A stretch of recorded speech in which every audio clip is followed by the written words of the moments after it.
Hi, Ann. This is Shirley. I Hi, Shirley. This is Allison Slack with MRB Group. Oh, hi. Muted just because um, supposedly we're just supposed to have council members be able to participate and public observe, but maybe there's something I don't know. I think that's correct. I am a Okay. council person. Okay.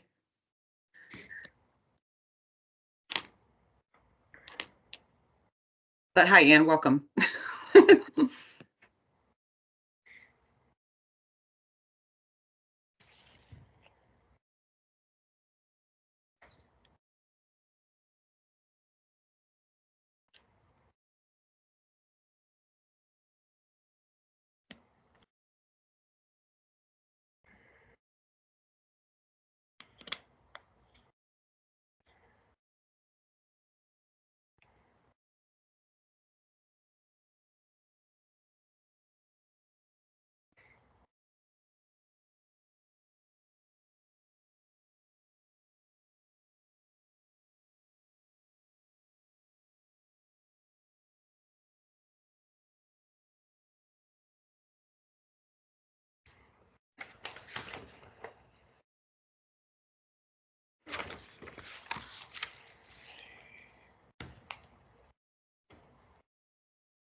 Hi, Sunithia. You should be able to unmute yourself now.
Okay. I'm working with Sunithia here. Thanks for your patience, everyone.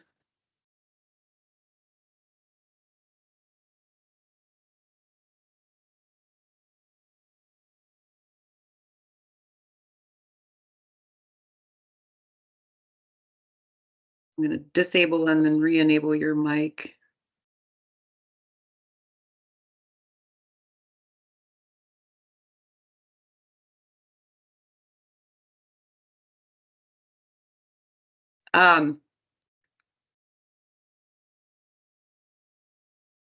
Let's see.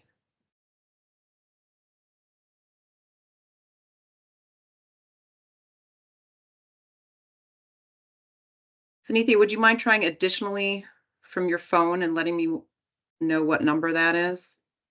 Just for the audio?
Sunithia, if you are also dialed in on your phone, if you could email me the number.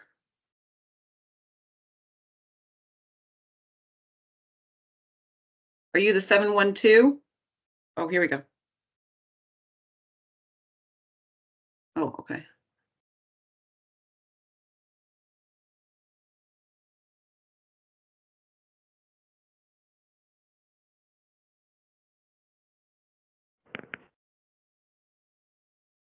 Is that you, Sunithia? Yep, you can hear me? Yes. Okay. I will use the phone.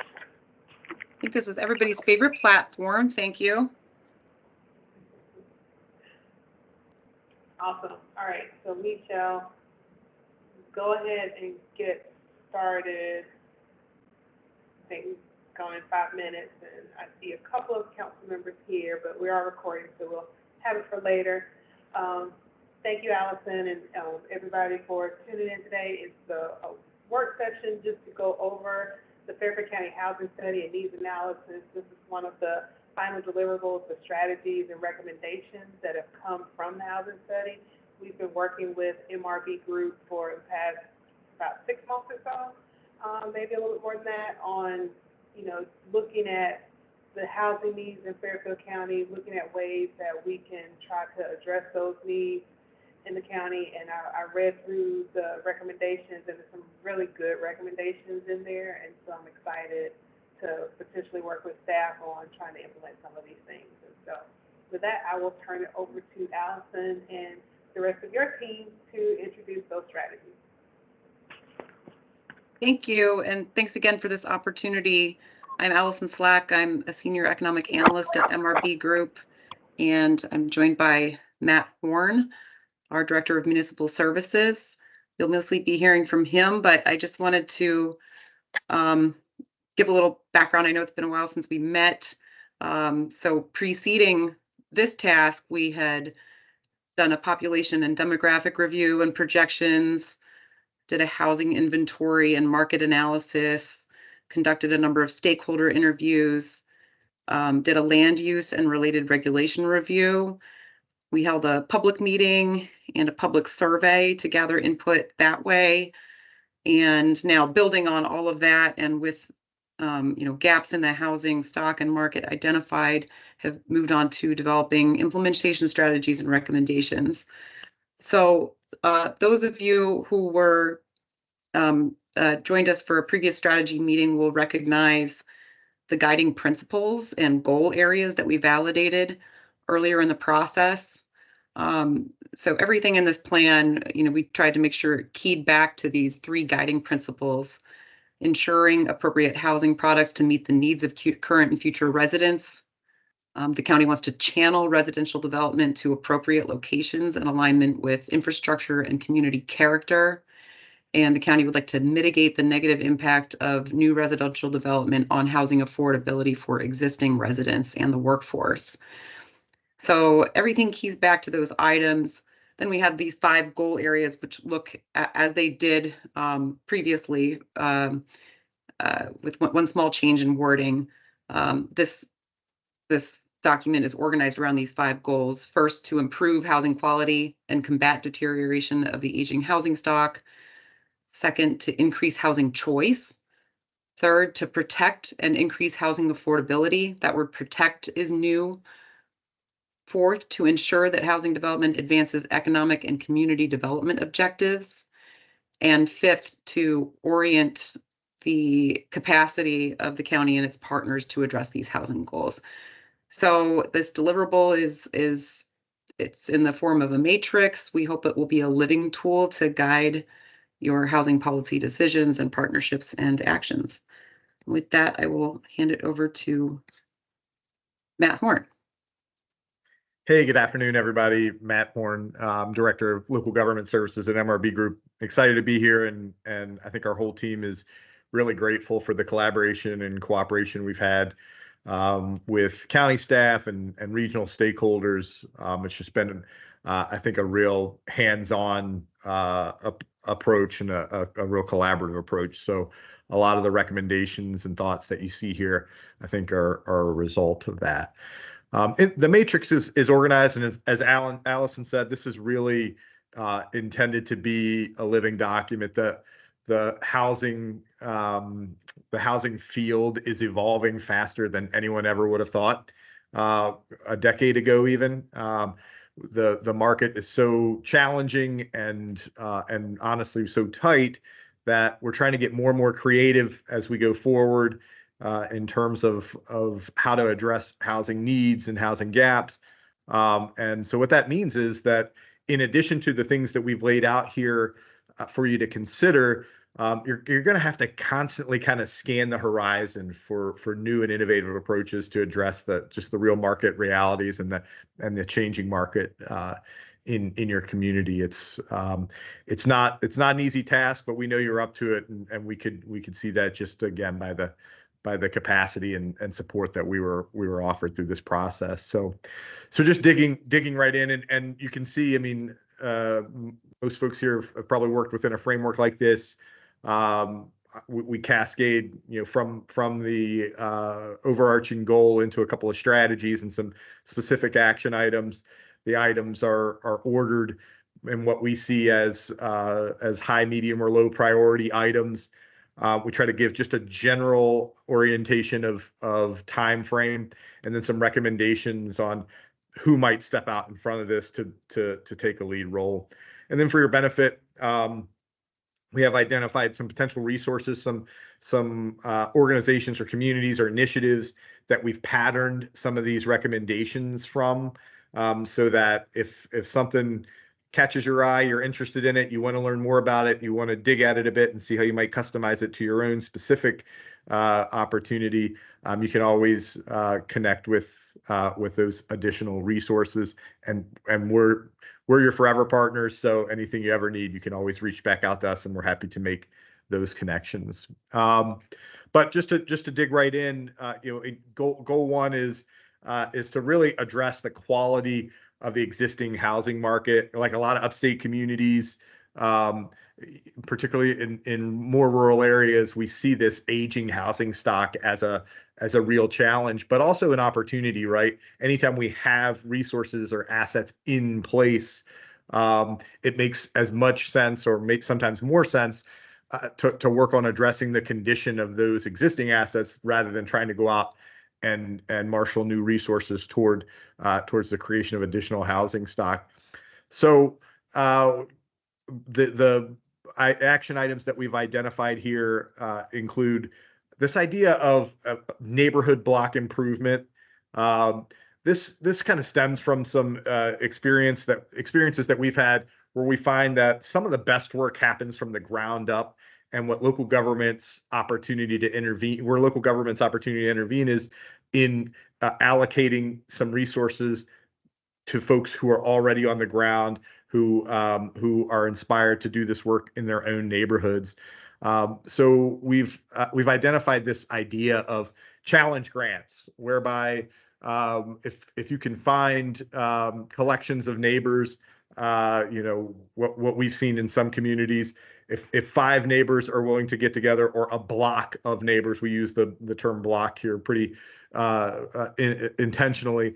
If you can go into a city or town, find blocks where people are willing to collaborate and cooperate, then we think you'll find that even at the range or at the scale of $1,000 per home, when people are willing to put the sweat equity into those projects, that you'll see real what we call, or what I guess you would identify as curb appeal impact, right?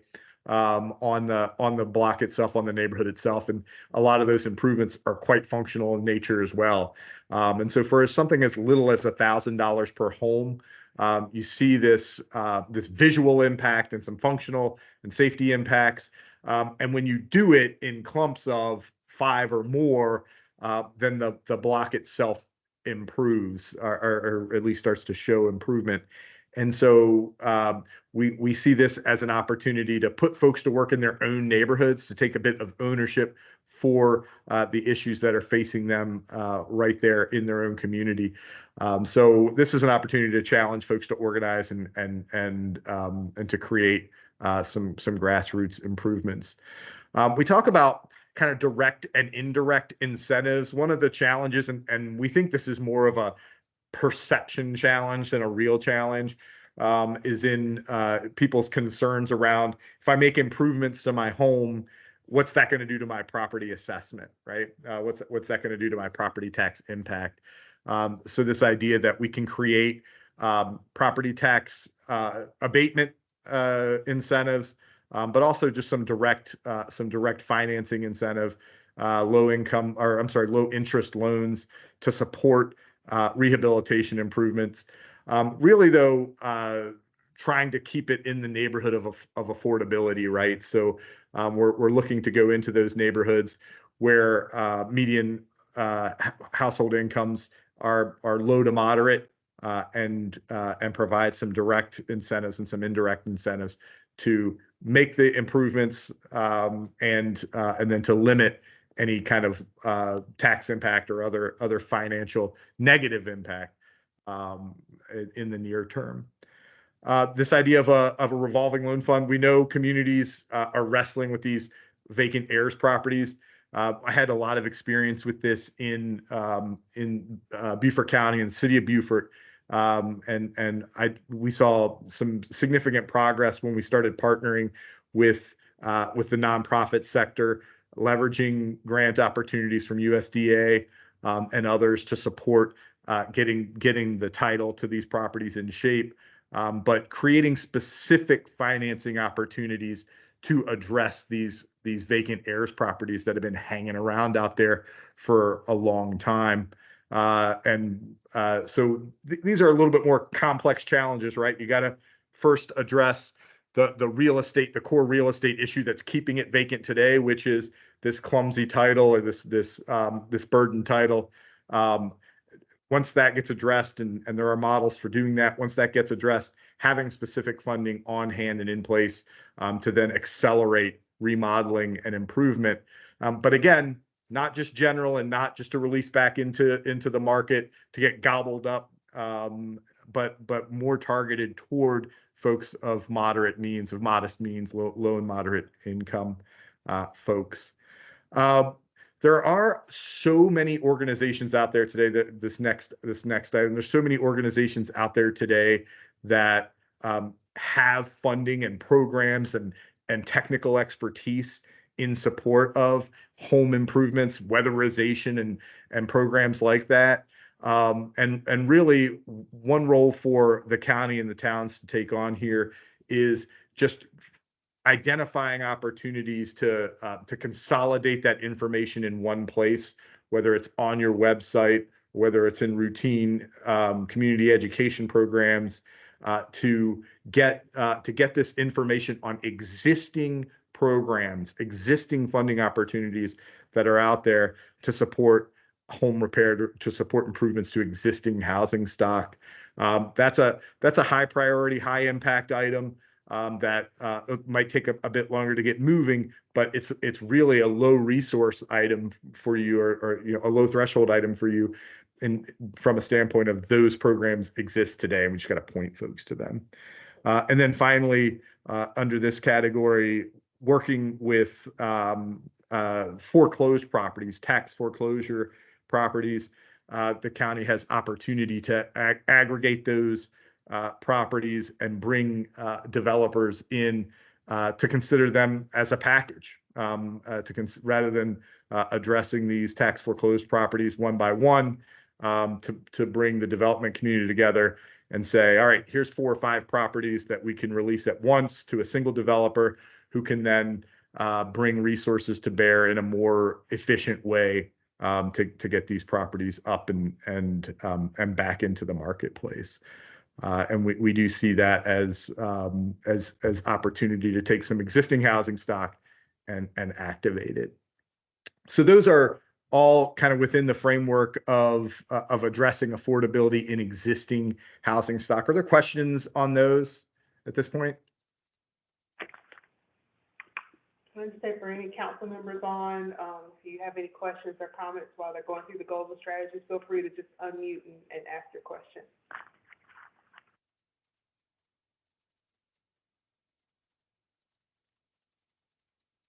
All right. All right, We'll roll forward, and if anybody does think of anything, do feel free to jump in. This second batch of recommendations, we talk to communities all the time who are dealing with economic or community development challenges, and one of the, both, I think of it in terms of both a frustrating issue, but also heartening. There's lots of reasons projects don't go. There's lots of reasons that housing markets are challenged, but there's a whole bunch of reasons that are within our control, right? As a local government, there are lots of things that we can address internally to accelerate the resolution of some of these market issues. The first is our code enforcement resources. So what we encourage communities when they're thinking about code enforcement is, it's not equal application of the resource across the entire town or across the entire county. Everybody shouldn't get their fair share of code enforcement resources. The idea is we have limited resources at our disposal with respect to code enforcement.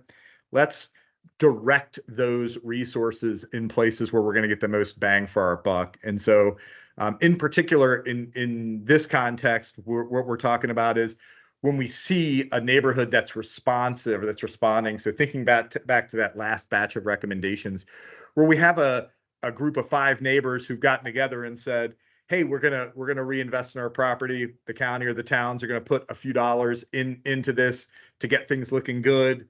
They're gonna spend a whole weekend in painting porches and replacing street lights and getting our stair rails stabilized and getting our yards and front doors looking great.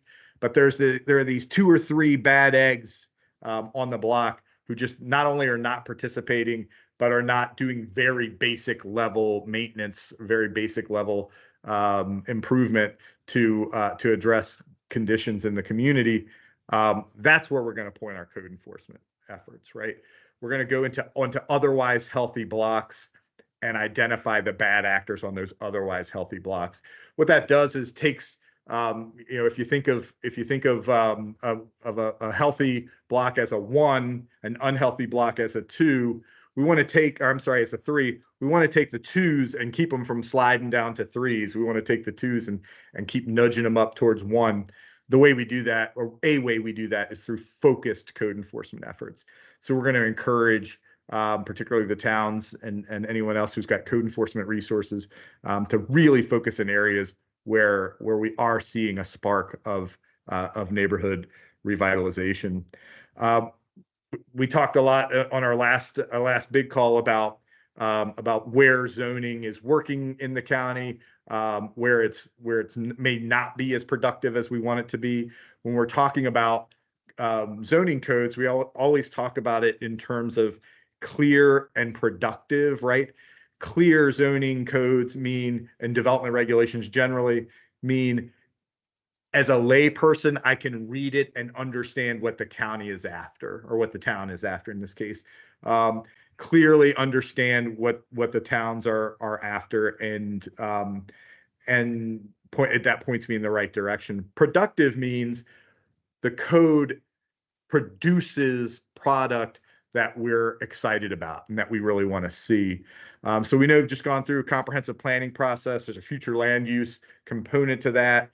Allison and the team have worked hard to see where that future land use map aligns with the strategies here.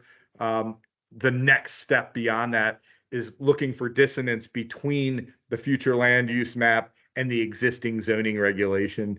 So we want to make sure that our zoning ordinances are allowing for things like reconstruction of non-conforming residential structures. So what we don't want to do is lose any existing product out there, or to the degree that it is endangered, or that it is in a place where it needs to be rebuilt. We want to have the ability to rebuild it back in the footprint where it was originally. So ensuring that our zoning is where it needs to be to produce the kind of housing that we think is appropriate. A rental registry. This is an opportunity for us to get a better handle. We know that in large part, particularly in the affordable part of the market, renters are most vulnerable in that they're kind of at the mercy of the landlord. Without a tool like rental registry, we don't know where those folks are, right? We don't know where those landlords are who may or may not be doing what needs to be done to keep the housing stock looking great, to keep it safe and habitable. And so this registry, this rental property registry, enables the code enforcement, again, to be focused in areas where there are likely to be challenges. And so a good rental property registration, we think, is a highly impactful item. And then this idea of a property tax freeze when we're dealing with historic properties. Back to the last batch of recommendations, folks are not taking the steps in some cases, and again, I think this is misinformed, but in some cases, people are choosing not to make the investments that need to be made for fear that they will be impacted on the back end with higher assessments and ultimately higher property taxes.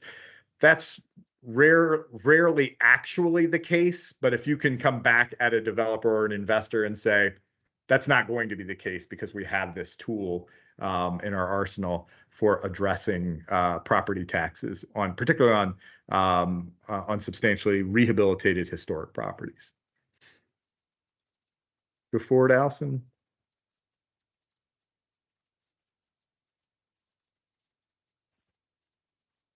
So this next batch of recommendations moves into goal 2, and this is the idea of creating new housing products in the market.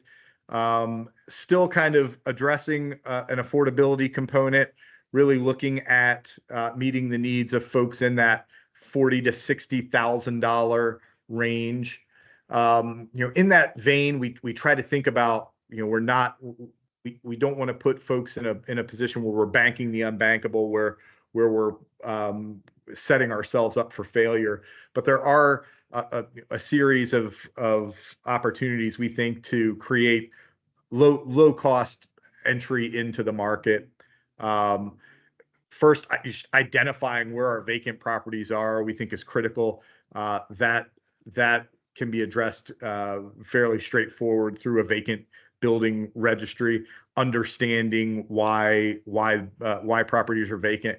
What is happening in communities around the country is folks are buying these properties on the internet, sight unseen, thinking, hey, this would be a great investment someday, right? I'll get to it. I can't get to it now, but I'll get to it. They buy these properties and they just sit. So this idea of a vacant building registration and ultimately an escalating fee.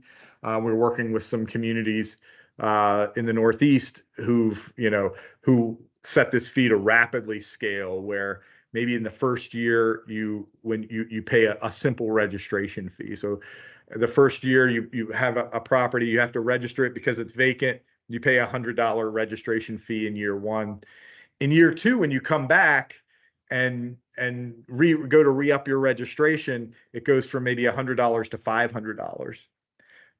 In year 3, it might go to $1,000 and might sit out there at $1,000 a year or more for the remainder of the vacancy period. The general idea is to make it as uncomfortable as possible to buy a piece of property with the notion that I'll sit on it till I get to it, or I'll sit on it till the market rebounds, or whatever your approach is. Again, there are folks out there who just don't do great math around tax shelter and things like that. And so they see these vacant buildings as in really nefarious ways with respect to addressing other issues. So what we want to do is disincentivize that as much as possible.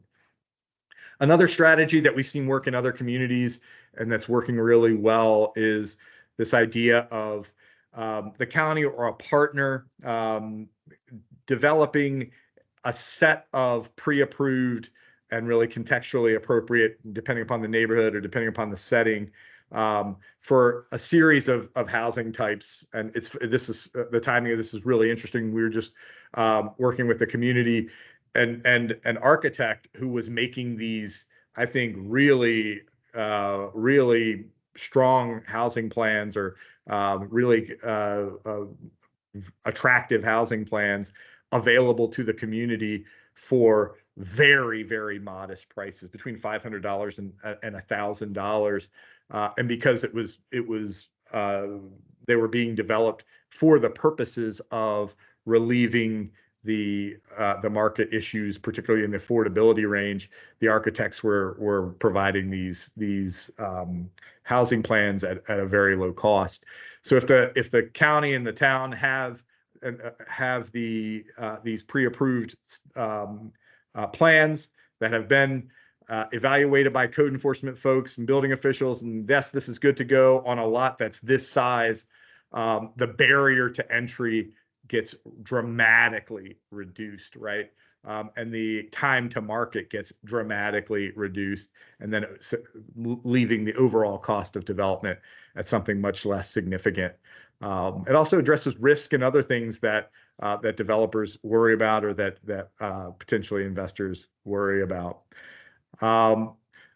Finally, just again, in the name of kind of knowing what our assets are, understanding what vacant, underutilized sites and buildings are in communities. And we tell particularly more rural towns in particular that just knowing the location and the service orientation of available buildings and sites in your community puts you one step ahead in terms of attracting investors and developers. And this can come in a whole variety of ways. There are communities out there who build beautiful web-enabled databases that developers can come in and search for. All properties, all developable properties, 5 acres or more, because I want to build subdivisions.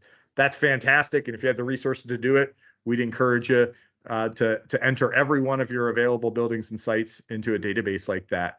But in all honesty, if in town hall, in the mayor's office, in his top right-hand desk drawer, there was a legal pad that said, this site is this many acres, it's served by this kind of water line, and it's zoned this. The owner is this person, and they're willing to sell it for X dollars an acre. That's ridiculously valuable in terms of marketing to potential investors. So this one in particular is just geared toward understanding the assets you have today and being ready to answer the call when developers and investors come to your community. It's not a high bar. It's a relatively straightforward and simple step you can take to get ahead in the market. The next strategy here in terms of developing additional housing products, particularly for seniors and more vulnerable populations, most places we go talk about the ability to age in place, the ability to retain seniors, the ability to provide and take care of folks in our community who are struggling. There are some pretty straightforward strategies here for doing that. Partnering with, and there are lots of funding sources out there, state and federal funding sources out there to support transitional housing beds for particularly for folks who are dealing with a range of issues like homelessness, mental illness, substance abuse, victims of domestic violence, and others who need short-term transitional housing. Allison and I were just working with a county out in the Northeast who had identified a couple of those old kind of roadside hotel properties that had been sitting either very underutilized or vacant. And they'd worked with nonprofits, with federal and state funding sources, the county DSS folks to start evaluating some of those very underutilized properties for the creation of these traditional housing beds, or transitional, I should say, housing beds. This actually, in a lot of ways, turns out to be, or can turn out to be break even, depending upon your current strategy for addressing folks who are in transition for housing. If the county's providing any kind of assistance or support to address folks who are impacted by homelessness, mental illness, et cetera, when you can find more stable beds, more readily available beds that are within your control, it's traditionally much more cost effective. We know you're participating now with this point in time homelessness count. Rural homelessness is almost invisible, right? It's very difficult to pinpoint. It's not like standing in the middle of Charleston or standing in the middle of Columbia and being able to see the clear signs of homelessness. These folks try to be as invisible as possible, and these point in time or pit counts are incredibly valuable for us to at least know what the issues are at a given time. Working with developers and other partner agencies to identify opportunities to create additional rental housing for seniors. This is an issue on both the subsidized side and the unsubsidized side, or the market rate side. Certainly, seniors are a vulnerable population when it comes to income. And so there are lots and lots of seniors out there who need housing support and can't afford market rate housing. But there are, particularly in rural communities, there are just as many seniors who are saying, hey, I don't want to take on the maintenance cost anymore. I don't want to climb stairs. I don't want the laundry in the basement and all that stuff. I'm I got to find a property, a no maintenance piece of property, that's single floor living, that's room for me and my wife and a guest room for when the kids visit. Those can be market rate and will be absorbed as quickly as anything in your market. So identifying developers who do specifically that type of product development, we think will be very beneficial to you. This aging in place concept, the housing stock that I was just talking about, to the degree that there are modifications that can be made to existing housing stock so that seniors can stay in the homes that they've grown old in, then finding funds, identifying funds to address those retrofitting activities is not incredibly difficult. Lots of federal and state dollars out there to support aging in place. And so pointing some county resources at identifying those funding sources.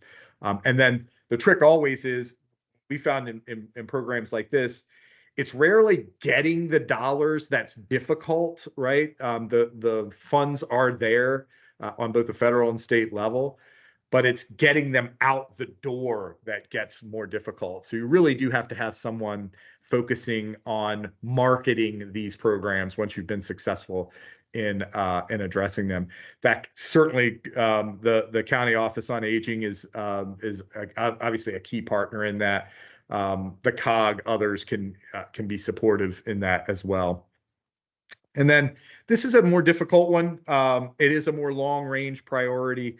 The assisted living facilities, there's a nationwide bed shortage on assisted living facilities. But if we really are trying to retain seniors in our community, to keep families together, to keep folks close to their relatives, then developing more assisted living facilities in the county is something that you should continue to pursue. High bar, definitely a long range strategy. Some of this other low hanging fruit will keep you tended to while you're working on that. Next, Allison.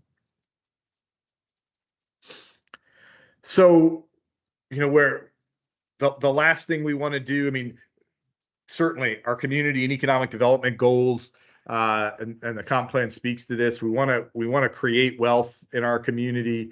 We want to ensure that we remain attractive to a whole range of populations. But moreover, we want to make sure that the people who live here today can continue to live here, and the people who are drawn to here to work in all of the fields that support our population will continue to have a place to stay. Requires us to pay attention to protecting and increasing housing affordability. So addressing additional housing units for low and moderate income housing is going to require some work. We love land banking. It's a tool that's working nationwide.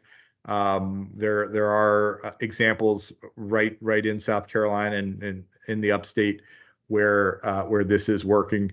So we encourage you to explore countywide land banking, to the degree that you can do as much of the legwork as possible and make it as turnkey as possible to the type of development you're looking for.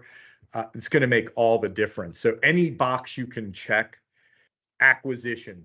The county obtains property that you would like to see develop on, or your partners, housing trust, towns, others. You're acquiring this property that you say makes a ton of sense for housing development.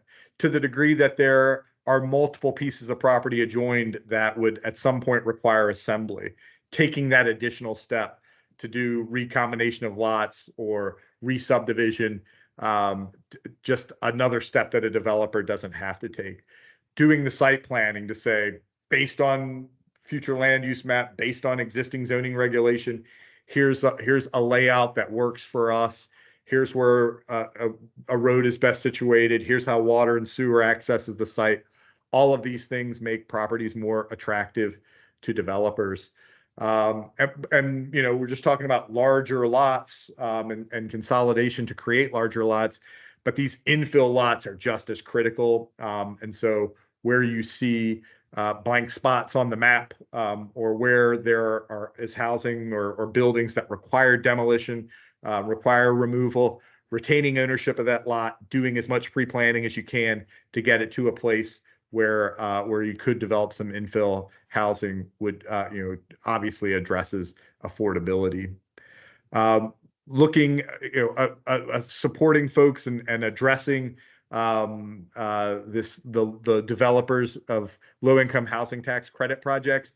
There are folks out there, firms out there, and you may know some of these guys who this is their bread and butter. These low-income housing tax credit projects are their bread and butter. If you're in a position where you can support that, being as straightforward as you can about that, assisting developers with letters of support, resolutions of support, pre-approval on zoning and development. These low-income housing tax credits are competitive packages, right? They have to apply to obtain these, and there are lots of applications out there. There are only so many that are allocated each year. It's fantastic when a developer becomes much more competitive when they've got local approvals already in hand, and when it's clear that the locality is excited about this kind of development.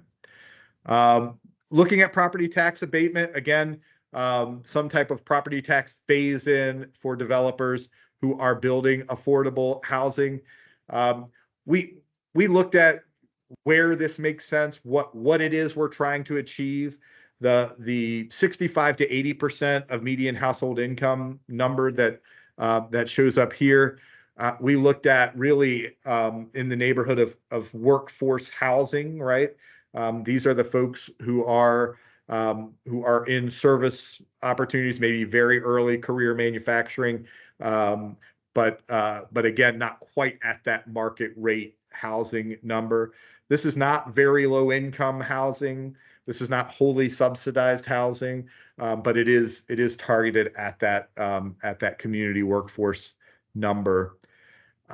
Working with the Housing Trust Fund to basically connect back to that land banking mechanism and to other opportunities, understanding or interlocking each other's goals and strategies to make sure that you're working together.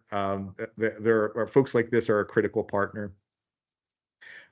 Creating some funding, setting aside some funding that would address emergency housing assistance, that would lay on top of any kind of housing voucher programs that you currently have in place or that you're planning to put in place.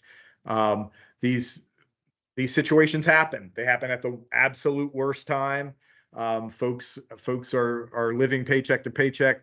There's a ripple. When there's a ripple, we need to make sure that these folks are taken care of. And so creating that housing assistance is key.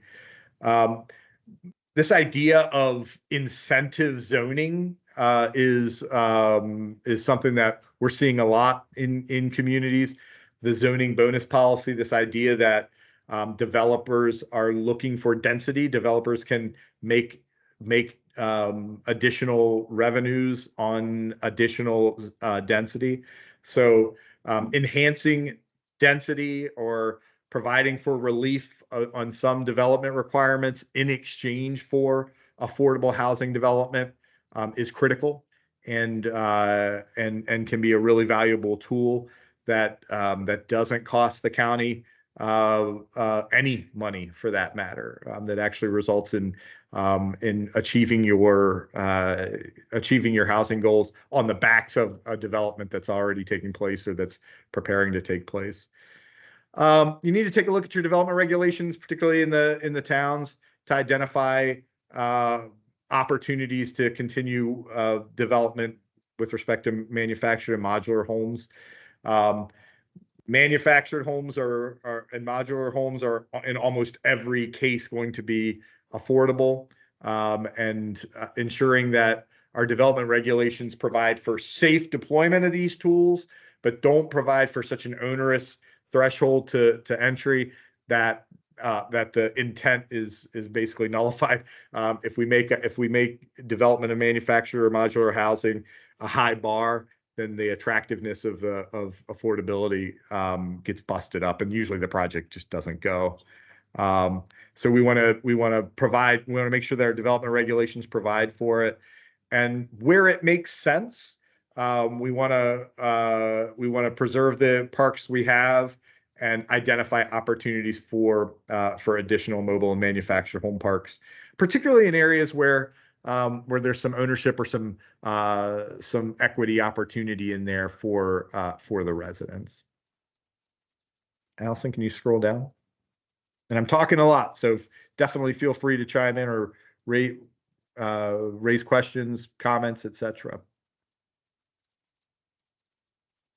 In goal 4, we want to make sure that our housing development goals and objectives aren't out here by themselves and not interlocking or interconnecting with our economic and community or other economic development and community development goals.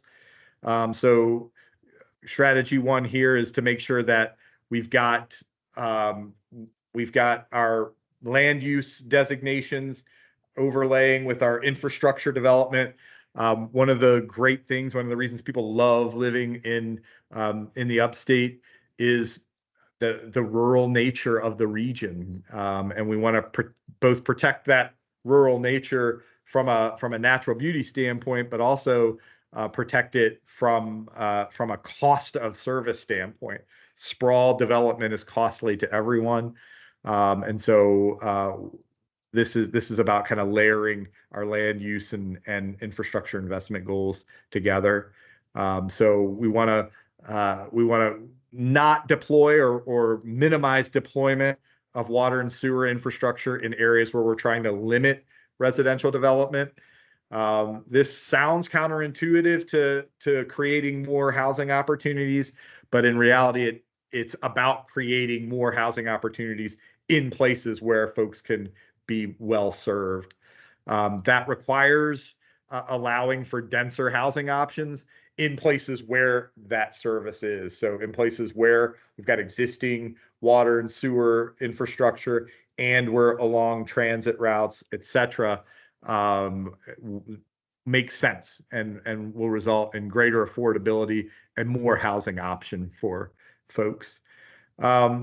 Again, something that might seem a little counterintuitive, but the comprehensive plan and other county strategies talk about things like resilience and preserving our rural character. If we're going to do that, we need to make sure that inside of our subdivision standards, we're ensuring protection of our natural areas, that we are buffering between natural areas and more densely developed residential areas.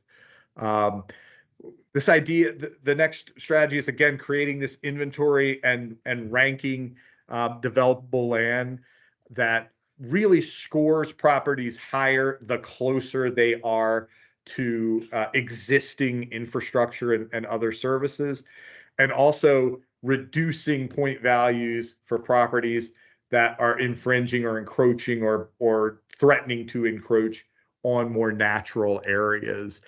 We work in a community who just in the last 5 years has mapped, they're situated on a lake. They first mapped all the waterfront property that they wanted to preserve. Then they mapped all of the water view properties, the properties within the view shed of the lake that they wanted to preserve. Then they mapped where all the existing prime farmland was, prime soils farmland was, then mapped where's the water, where's the sewer. And they went from a 7 square mile developable area to a 1 square mile developable area. And they adjusted their development criteria and their development regulations to ensure that you could get nearly as much density in that 1 square mile as you could have with rural or sprawled development across the 7 square mile. So it is about increasing housing choice, increasing wealth and economic prosperity in the county while protecting kind of the golden goose, which is your natural setting. And then this next strategy, making sure that we're working together, making sure that the community understands why we're doing what we're doing. I think the first housing strategy that Allison and I ever worked on together, 60%, it was really more about affordable and supportive housing, and 60% of the effort was around communicating to the public about why this was important, right? Folks get a clear picture in their mind when they hear words like low income housing or subsidized housing. It rings a bell with folks, and we need to help people get a better understanding of what's possible inside of that sphere and why it's important that we do it. And so it's about helping the public understand that, and then B, it's about communicating that out to the market so that we're attracting the right investors, we're attracting the right development partners. Go ahead forward, Allison.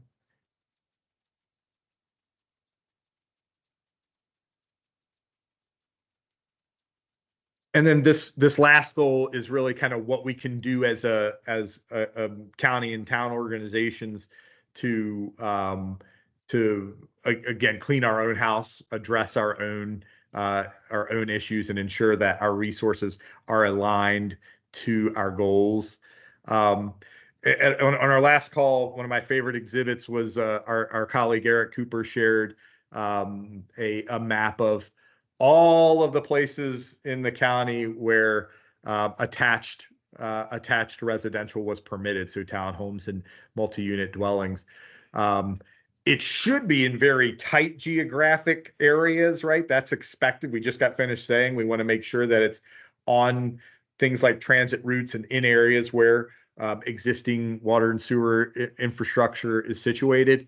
But even inside of those tight geographies, there were big swaths of areas where it was, in our viewpoint anyway, unnecessarily prohibitive. And so identifying why those prohibitions are there, and if we can't remember why they're there, sometimes these things just get handed down mayor to mayor to mayor, or town council to town council. If we can't clearly identify a goal or a strategy that the prohibition is meant to address, then we ought to relax it or remove it to provide for some more dense development things, certainly like townhomes and multifamily residential. This parking thing, this is another nationwide phenomenon. We've created all of these parking requirements. There's all of this fear about what happens when we allow for dense development and all of the cars come swarming in. In reality, what it's just done is serve to tamp the housing market, and in a lot of cases unnecessarily. So really looking at your current parking requirements, and this is mostly applicable to the town, but looking at those parking requirements, our recommendation is really to wholesale eliminate them. I mean, developers have a tendency to underpark, but they also understand market dynamics, and if they know what the minimum parking will be needed to sell the unit or to rent the unit, and we ought to at least see how that plays out for a while. Permeable parking, I mean, this addresses financial feasibility, but also some ecological or environmental concern. Permeable parking is less costly to develop and allows for better water, stormwater treatment.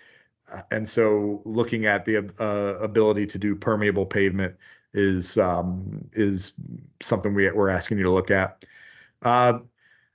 Making sure, again, if you don't have, we talked a while ago about clear and productive zoning, clear and productive permitting processes, the same. We want to make sure that our planning commissions are trained and understand the law and understand what the community's goals are with respect to development. We want to make sure that our development regulations themselves are clear and productive, and we want to make sure that our application and permitting processes are easily understood and move projects through. With some exceptions that we've laid out here relative to prohibitions on certain things or parking requirements, it's not always about relaxing or eliminating rules. It's just about being clear about what the rules are. That's what a really strong investor is going to want to see. How do you fund some of these things? A lot of the ideas or suggestions we've identified here are things that you can do with your existing organizational capacity, but there are certainly several and a couple of big ticket items in here that will require investment by local government. Evaluate the use of a real estate transfer tax, and we talk about it progressive and marginal, just basically meaning, you know, some percentage that escalates, right? When you do that, when you either increase it or implement it, we ask that those funds be siphoned to address housing improvements, particularly, right? Looking at the property foreclosure process and what happens as we foreclose on these or we execute on this tax foreclosure process, to the degree that there are revenues there that can be obligated to housing, it just makes sense, right?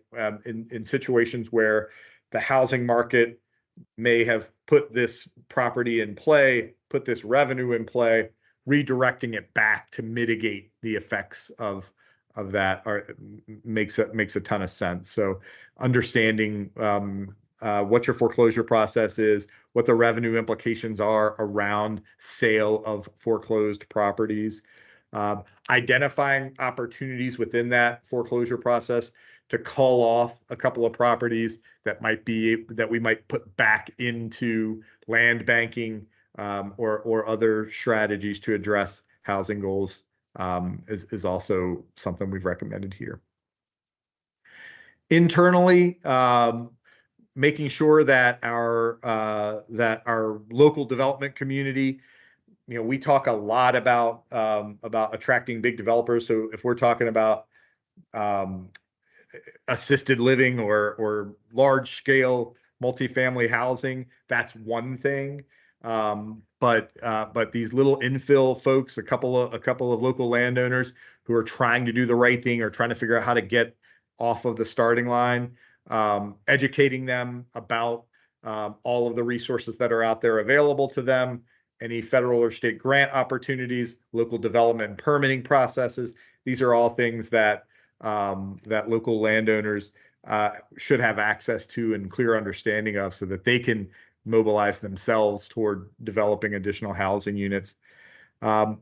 This is critical. You know, what gets paid attention to gets done, right? What gets measured gets done. And so ensuring that somebody in county government owns this plan, and that you bring your partners to bear on it regularly. And so creating a Fairfield County Housing Committee and meeting with regularity, prioritizing the recommended actions or whichever actions you choose to adopt here, prioritizing those, and then really having a set of heads in the room whose job it is to think about and execute on these priorities. Consistently scan and look for federal and state housing grant loan opportunities. Take a leadership role as the county where it makes sense to be the applicant or to support the applicant, because the county is the big player in the room here, and your leadership will be key to attracting state and federal funding. And then ensuring that, you know, your planning staff and anyone who touches the development the development process is the position is filled, the people are trained, and the staff is supported to execute on this, because that really is where the rubber meets the road here. So that's a lot. A nice stack of recommendations. We're certainly open to questions, or I can turn it back to Allison to provide some additional information. I was going to say I can hang on for a while longer. I know we've gotten to 3 o'clock, and I'm sorry about the tech problems earlier, but for council members, especially if you have to leave now, and if you'd like to provide some feedback via email to Sanithia to pass along to us, we'd love to receive additional feedback and input through next Thursday to try to put some finishing touches on this strategy piece, which will lead the housing study with the implementation recommendations right, with the preceding analyses as appendices. So that's the plan for next steps. Sanithia? And I'll make sure all council members get a copy of this. We'll go 5 matrix. And that once we get that information out to you all, if you have any questions or comments, feel free to just email that to me.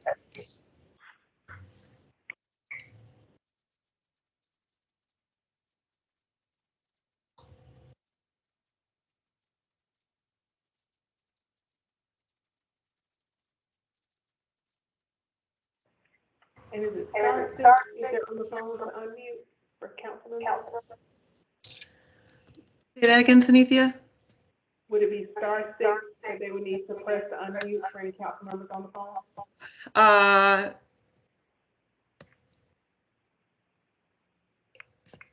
If they're on a cell phone, it'd be just hitting their own unmute button. Let's see, there's 2 phone. Are you somebody having trouble in particular? No, I just want to make sure they know they can do that if they needed to say anything. I actually don't have dial-ins from any of the numbers you provided. They're all showing up as names. So Okay. That's where we're at with that.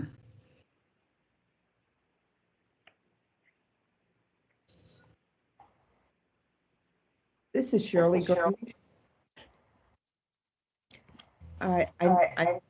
There is a lot of information to digest. I don't know. I'm getting feedback here. I don't know whether you are where you are. If you are getting feedback, could you just raise your hand? Okay.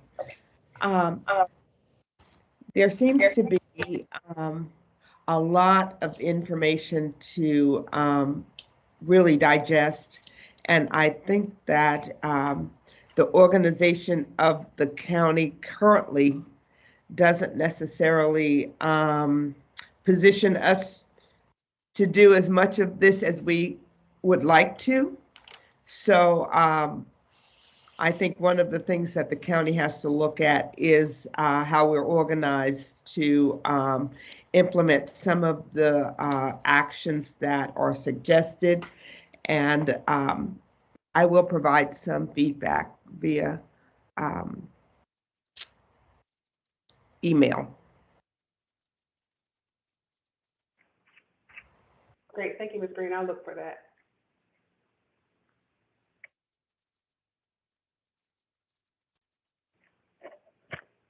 All right, again, and if there are no other council members, this was a work session for council members to be able to receive the information on the housing study and provide any feedback. And if there are no other questions from council, then Allison, I'll let you kind of wrap it up from there.